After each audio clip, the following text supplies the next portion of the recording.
Well, originally I started ice climbing with a friend that I'd been rock climbing with, and he really liked it, and I tried it. Find it a little different. It's harder to start ice climbing than rock climbing. It's not as natural. You got the crampons, the ice tool. But once I got used to it, I realized that I really liked it and was pretty proficient at it. But way back then, we didn't have very good ice screws. They didn't work very well. They were hard to place. So I started naturally running out the steep section because it was so strenuous to put the ice screws, and realized I was pretty comfortable doing that. And I think from there evolved soloing sort of in a natural way.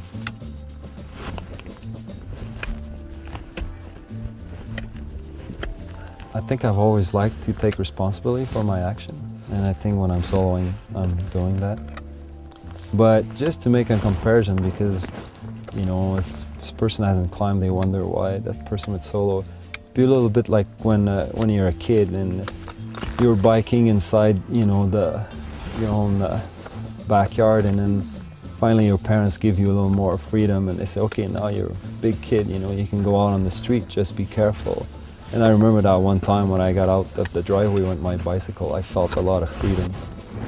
And I think for me, soloing, I feel a lot of freedom. I'm on my own, I could take my own direction, and I could observe everything better if I'm on my own.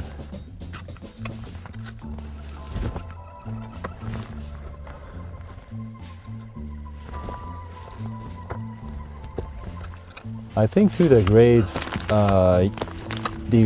they appear different now. Like when we were doing grade 6 in the 80s, it was very demanding.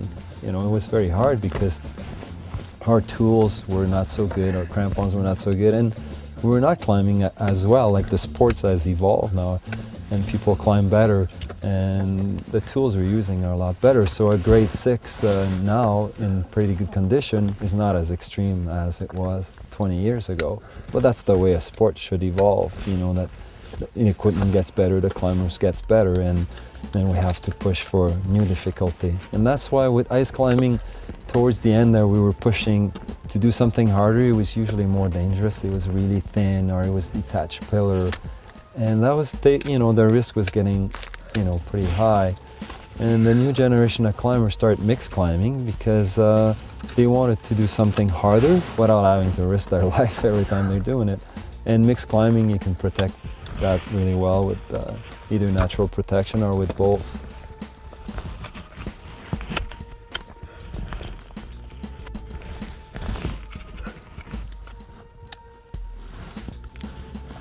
A lot of people can ice climb because there's a lot of way you can ice climb. You can be at Duray Ice Park, which is beautiful, lots of line, easy access. So you could have a nice afternoon of climbing, minimum amount of risk as long as your partners are safe. But you can also take it to the other extreme and go do big, long waterfall, either in the Canadian Rockies or in Norway, where there's waterfall up to 1,000 meters, where you can have like a big adventure. So you can live ice climbing, you know, without necessarily going mountaineering, which is a bigger trip in its own. But ice climbing itself is still room there for a really big adventure, or for like, you know, sometimes I'll just go for an afternoon with my friend just cragging, and that's a great day too, fun, and you can have the more biggest adventure as well.